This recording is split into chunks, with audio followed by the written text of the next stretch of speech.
My brother got my fiancée pregnant and my dad gave him the family business and a house, so I decided to make them both pay for their betrayal. I am 33 years old and I grew up with my younger brother Alex, who is 30 years old in what appeared to be a normal household from the outside, but gosh, the dynamics in our house were severely off. See, Alex was a miraculous baby. Mom had a difficult pregnancy with him and he was quite sick for the first couple of years. In and out of the hospital, breathing problems, infections, the entire thing. I recall sitting in hospital waiting rooms a lot as a child. I understand that having a sick child is scary, but even when Alex recovered, my parents, particularly my father, continued to treat him as if he were made of glass. Meanwhile, I was expected to be the perfect responsible elder brother who should know better about everything. Alex could miss school. He needed to recuperate. Alex failed a class. He has been through a lot. Alex broke something expensive. Don't be upset with your brother. What about me? From the age of 7, I was expected to obtain excellent grades, never say anything back, work around the house, and overall act like a small grown-up. The double standard was ridiculous. I recall one incident in high school when I received attention for being late to class and was grounded for a week. That same month, Alex was caught skipping school to hang out with his friends at the mall, and my parents had just spoken with him about it. When I was 15, I started working with my father in his electrical business, not because I was particularly interested in becoming an electrician, but because it was the only way I could obtain his attention or acceptance. And you know what? I actually grew better at it. Very good. I began learning everything I could about electrical work, staying late to watch Dad handle the difficult tasks, reading manuals and watching YouTube videos to learn more. Meanwhile, Alex remained well. Alex, he was a smart kid when he wanted to be, but he lacked work ethic. He could enchant everyone with his sad little ill kid routine, which he never outgrew. He attempted college for about 2 semesters, got out because it was too stressful, began an online business selling drop ship trash that flopped, and then tried to be a day trader, losing a lot of his father's money. But nevertheless, I was still the one receiving lectures about supporting your brother and putting family first. I won't lie, it made me feel a strange mix of hatred and responsibility. I liked my brother because he was my brother, but I couldn't tolerate being around him. The most of the time we were complete opposites. I was the serious, hardworking person who valued keeping my word and doing things well. He was the fun one who never faced repercussions and believed regulations were for other people. Dad's business was dependable, basic home electrical work, some small commercial work, nothing special, but it paid the bills. I saw potential in it. However, when I wasn't working, I was studying about new technology, smart home systems and security installations. Dad was old school, preferring to do things the way he'd always done them, but I insisted on modernizing and taking on larger projects. The strange thing is that even when I brought in new clients or completed large projects flawlessly, Dad would find a way to credit Alex. Your brother's charm really helps with customer relations. He answered phones sometimes. Alex has such good ideas for the business. He suggested we get a website. In 2020, I moved out as soon as I could afford it. I moved into my own place around 20 minutes from my parents' house, close enough to help with the business, but far enough away to have some space. I felt I was doing fairly well. You know, I had my own place, made decent money,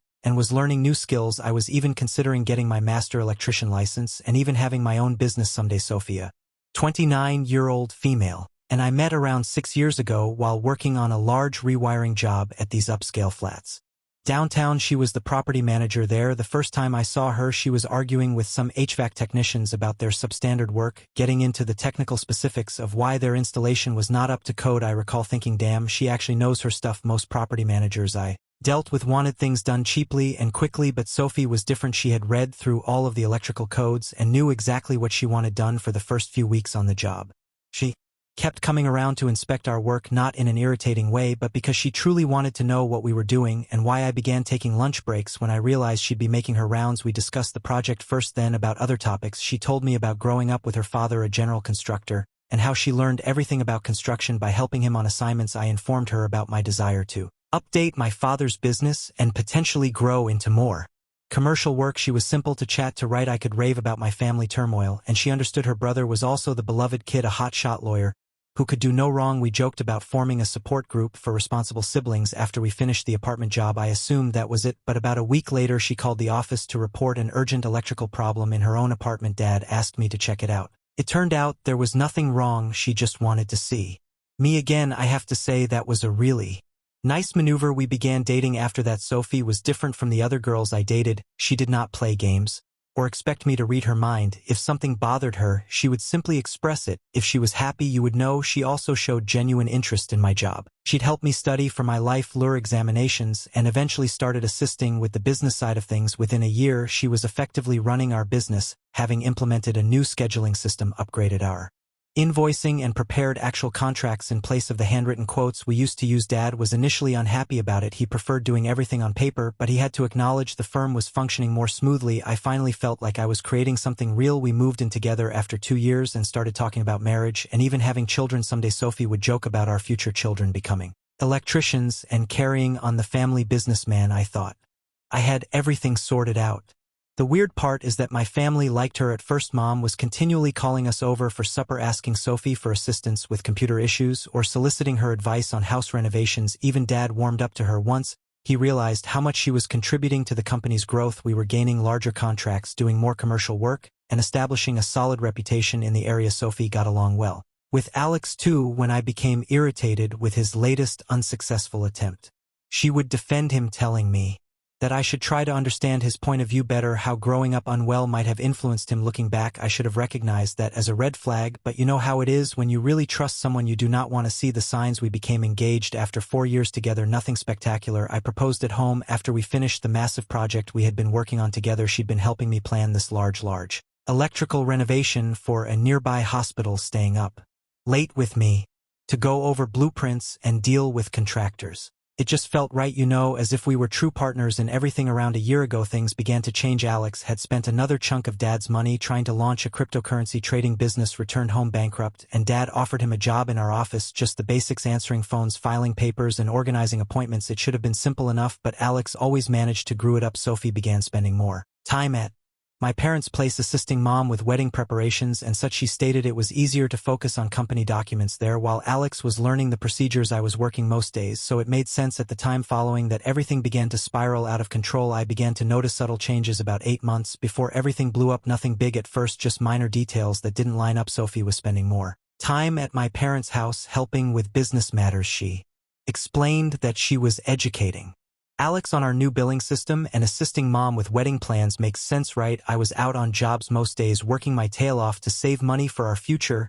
We planned the entire wedding and talked about buying a property. I wanted to do things correctly, but then other things started happening. Sophie changed her phone's password. She has never actually hidden her phone before. We knew each other's passwords. It was no big problem, but she started acting strangely about it. She explained that her banking app required her to update security or something, whatever. I absolutely trusted her, so I didn't think much of it. Then Alex began acting differently. He began wearing cologne at work. Dude used to turn up half the time in the same clothes as yesterday. He got all these new clothing and started showing up to work on time, which was unusual for him. He was also strangely polite to me, volunteering to stay late at the office and expressing a strong desire to study business. Sophie was talking about him differently. Alex is really getting good at handling the scheduling, or your brother's actually pretty smart. When he applies himself, she'd get angry whenever I complained about his messing something up, and even started taking his side in family disputes. The atmosphere in the office also becomes strange. Janet, our receptionist for the past 15 years, was like a second mother to us. She began giving me these looks while Sophie and Alex were working late together. But whenever I asked what was going on, she would simply say nothing and change the subject. Once I returned to the office early from a task because we had run out of materials. Sophie and Alex were in the break room giggling over something. There was nothing clearly wrong, but they both jumped as if they had been caught doing something. When I stepped in, Sophie mentioned that they were just going over some invoices around 7:00 p.m. Right? Sophie seemed to talk less about our future. She used to be quite enthused about wedding planning, looking at houses online and discussing what kind of family we'd have. Then she became quiet about it all. She claimed she was just anxious about work. The true red flag I missed was when she stopped visiting job sites to check on projects. It used to be our thing. She'd bring lunch, we'd go over plans and solve problems together, but she was suddenly too busy at work with Alex. We had a large family meal approximately 6 months ago. Sophie was acting funny all night, barely speaking and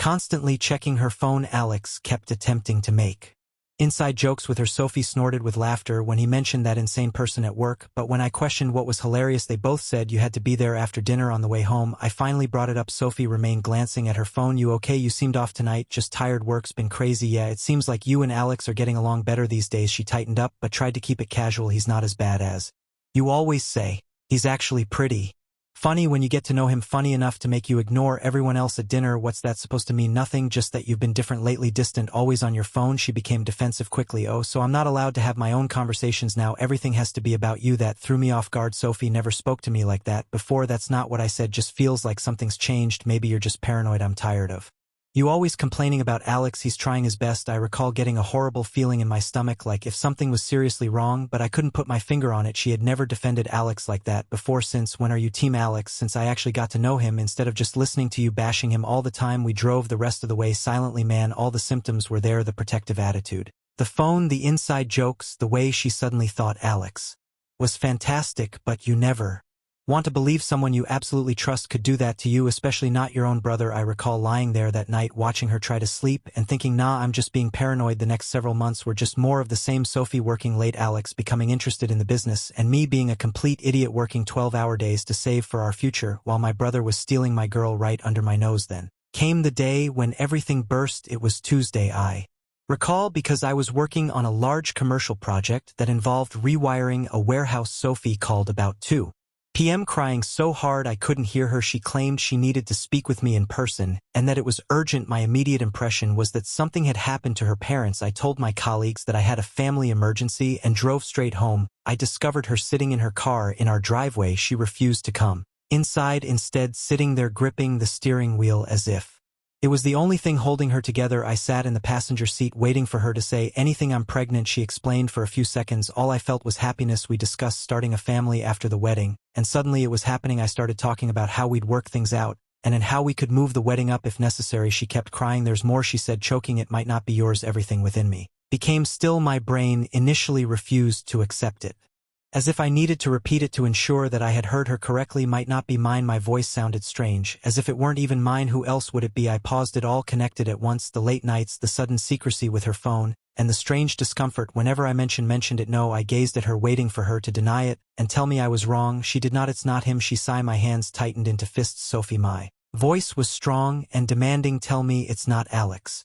She made a broken sound in her throat. It wasn't supposed to happen. I gave a harsh laugh, but there was no comedy in it. Oh right, you just tripped and fell into my brother's bed. It wasn't like that, she replied hastily. It was one time. I shut her off. One time. My head was pounding. Tell me the truth. Nothing but quiet. How long? Her breathing sounded unsteady. 3 months, maybe 4. I had to press my hands on my knees to keep myself steady. Does he know? My voice was tight and controlled. She nodded. I told him yesterday. That's when I realized I had to tell you too. I stared at her as if she wanted me to be relieved. She had finally decided to come honest. I got out of the car because I needed air. She followed me, attempting to explain how it wasn't planned, how horrible they both felt, and how they had ended it weeks before. All I could think about was them laughing in the break room during those late night sessions. Were you ever going to tell me if you weren't pregnant? She did not respond to that. It explained all I needed to know. I hopped into my truck and drove directly to my folks' place. I found Alex in the office doing doze as usual. When he saw my face, he knew I knew. Listen, BR, I can explain. I don't remember what happened next. It's all a blur, but I recall him on the ground with blood gushing from his nose. Dad and 2 of our employees are pushing me away from him. Alex began ranting about how I was crazy, how Sophie had come on to him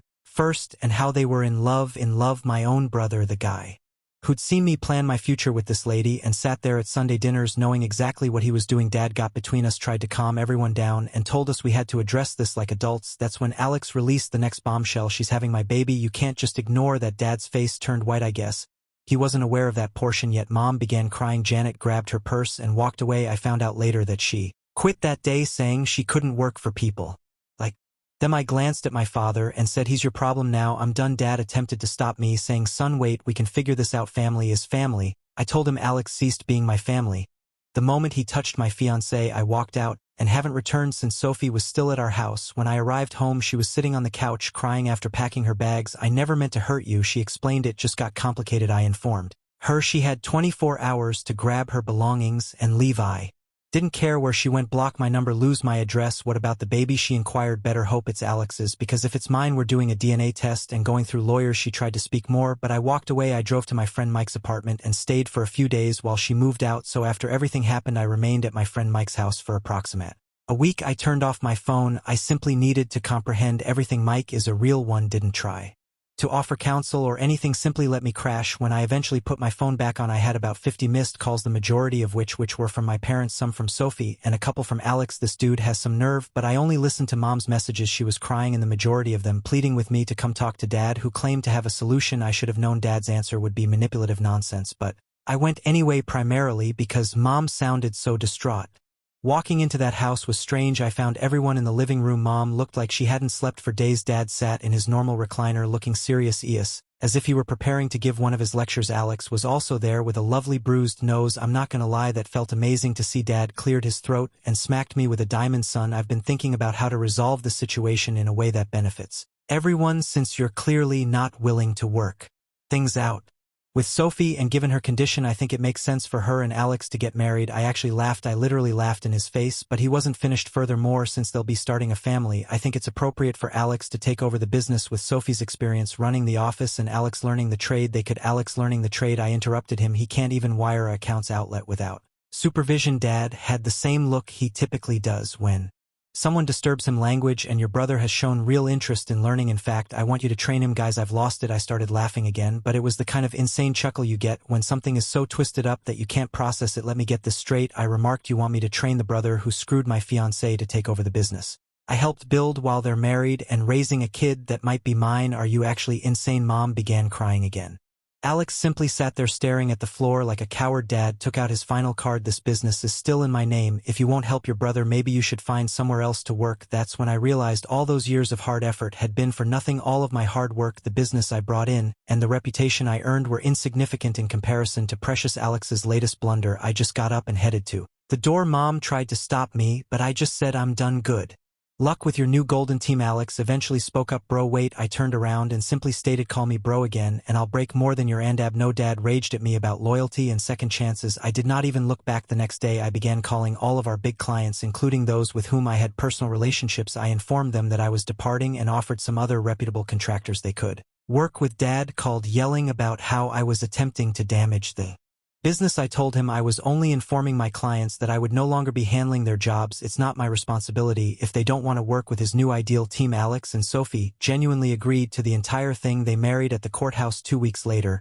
as if it were a love story rather than a total betrayal. Dad even backed them up, giving them a down payment on a house as a reward for what they'd done. Meanwhile, I was left standing amid the ruins of all I believed I knew. There was no apology, no meaningful consequences, only the expectation that I move on while they played happy family. So I did. I walked away from it all. I took a position with one of our old competitors where my work was respected rather being treated as an afterthought. Better income, genuine recognition, and best of all, no family drama. I pushed everything into starting over and developing my own reputation. I even acquired my master electrician license, something Dad always claimed I wasn't ready for. Turns out I was more than prepared. I just had to get out of his shadow to prove it. I didn't hear much about the family business for approximately 4 months. Mom would occasionally text me, but I requested her not to inform me about Alex or Sophie. I didn't need the stress in my life. Then last week I received a call from Mom at approximately 11 p.m. She started crying again, claiming Dad needed to talk to me right away. I almost hung up, but she seemed quite disturbed. Please, she asked, I know you have every right to say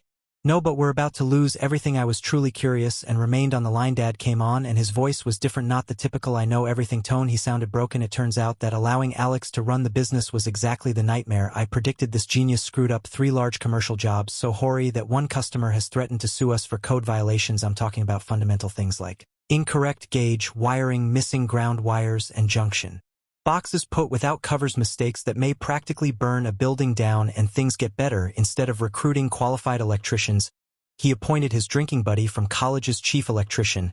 The guy's whole electrical experience involved changing light bulbs in his flat, no license, no credentials, and probably couldn't tell the difference between a voltage meter and a screwdriver. They run a real professional operation there. Then there's the monetary side. Alex reportedly neglected to pay their liability insurance. Consider this, you were in the electrical company, they'd lose everything with one accident or fire, but hey, why spend money on frivolous things like insurance when you can pocket the cash instead? Because that's exactly what he was doing, accepting cash payments from consumers while conveniently failing to record them in the books.